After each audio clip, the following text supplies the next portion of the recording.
Hi everyone, this is Sandra from Trio EOC, and today we have another video series of information to ensure that you're ready for college and that you have everything that you need to make the best decisions for you. Today we'll be talking about what you need to know about borrowing money, and so taking out student loans for college. And we'll talk about what student loans are, then the private versus the federal loans. We'll focus on federal loans for the purpose of this video. We'll talk about subsidized and unsubsidized, how much you can borrow, how to apply for the loans, and then what documentation or applications you need to complete to ensure you can get the loan, how much money you can borrow, how do you get the money that you borrow, and then borrowing smart. So with that, let's get started. I just wanted to give you a quick recap of what we'll be talking about today, and feel free to ask any questions here. Even after the video is over, you can direct message us or post your comments on the video, and we'll be monitoring that to ensure that we answer any questions that you have. So first, you probably already know this, but just in case, what are loans? And that's money that you borrow to help you pay for college that you do have to pay back. So that's money you have to pay back, the full amount plus interest. And the interest depends on what's available during that time and what's set by the federal aid. So you can look that up and see what the current interest rate is. But that is money, again, loans are money you do have to pay back with interest. And like I said, there's some private loans and federal loans. For the purpose of this video, we'll focus on federal loans, which are more common and usually a little bit friendlier. And that's usually what we recommend, to look at the federal loans first before you start looking at any private options, because the federal loans will be a little bit more flexible as far as paying back. So keep that in mind. So whenever you're looking at federal loans, there's two types. You probably heard these words before, but I know a lot of people always get confused on what they mean, or what's one over the other, which is subsidized versus unsubsidized loans. Okay, so subsidized is when the government pays the interest while you're in school, whereas unsubsidized, you're interested in paying the interest from day one. So say you start your first semester of college and you take out that loan. If you get an unsubsidized loan, the interest will begin to accumulate for you to have to pay that interest. But with the subsidized, the government will pay for the interest while you're in school, and you won't be responsible for paying that interest, only the actual loan amount. The interest will start to accumulate. Usually they call it the grace period. So 6 months after you graduate or you drop out of school, or hopefully you don't. But whenever you're done with school, it usually takes about 6 months for the interest to start kicking in for subsidized. And then you're actually responsible for paying your loan plus that interest. So in other words, if you're thinking about taking out a loan, think of subsidized. That's the type of loan that you want if you qualify for it. So how much can I borrow? It's two different amounts. One of them is dependent student. So if you're a dependent student, according to the FAFSA, which there's a guideline for that, the first year you can get up to $5,500, and then it goes $1,000 more the following year, and then an additional $1,000 the third year.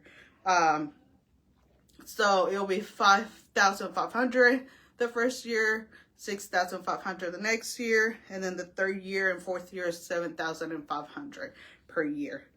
If you're an independent, which is adults, like I said, there's a guideline on who's considered dependent or independent based on the FAFSA application. And if you're independent, you can get up to $9,500 the first year, $10,500 the second year, and $12,500 the third year and up. So keep that in mind whenever you're borrowing money. One thing, we're not super big fans with the students that we work with and participants. So one thing we always say is only borrow what you need. So just because they're offering you $7,500 doesn't mean you have to take out the full amount. Just see how much money you actually need and borrow that. So how to apply for these federal student loans? The first step will be to complete the FAFSA. So the FAFSA application, when you complete it, it will tell you if you qualify for a Pell Grant, which is the free money you get to pay for school. It'll tell you if you qualify for loans, and it will tell you if you qualify for work study. So by completing the FAFSA application, you can see what all you qualify for, including the loans. And of course, hopefully you qualify for the Pell Grant, which is free money that you wouldn't have to pay back. The other thing is, okay, if you decide to take out the loans and you complete the FAFSA, then the question is, how can I actually apply for the loan? Because the FAFSA only tells you what you qualify for. So once they tell you, yes, you qualify for this, you actually have to apply for the student loan. And with that, you have to complete 2 applications. One is the master promissory note. And as it sounds, promissory sounds like promise. So that's your contract saying, I promise to pay this money back. So you complete that application first.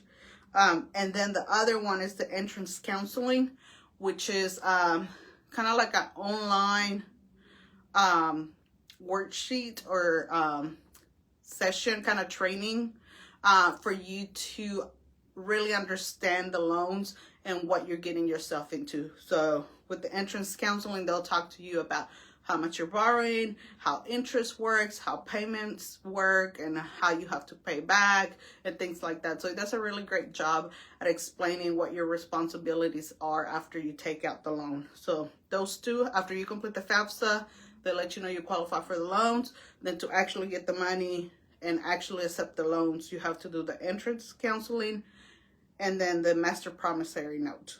All right, so the other 2 things is, how do I get my money? Okay, so once you complete those 2 forms, the money is then sent by the federal government to the college that you're planning to attend.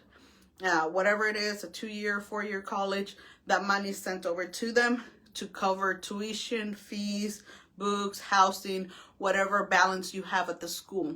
So the school would take that money, apply it to your balance, and then whatever is left over, you will get basically like a refund check to use that money for any additional cost that you might have, such as transportation, books, materials, housing, any other things that you need to cover for college.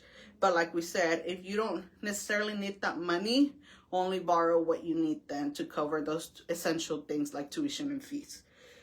So finally, which I got ahead of myself, which is borrow smart.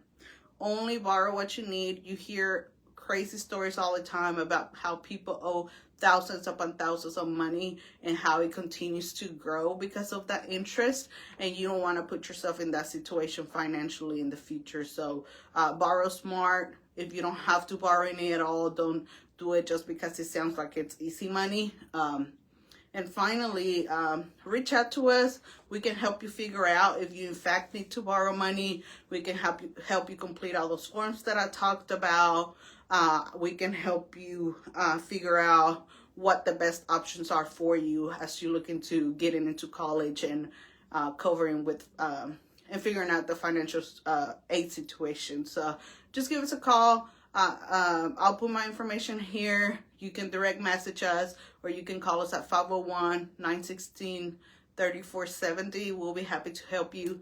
As you already know, we're a federally funded program, so all of our services are free. We'll be happy to help you look into this financial aid thing, as well as enrolling into whatever college you want to go into. So looking forward to talking to you if you have any questions. Bye.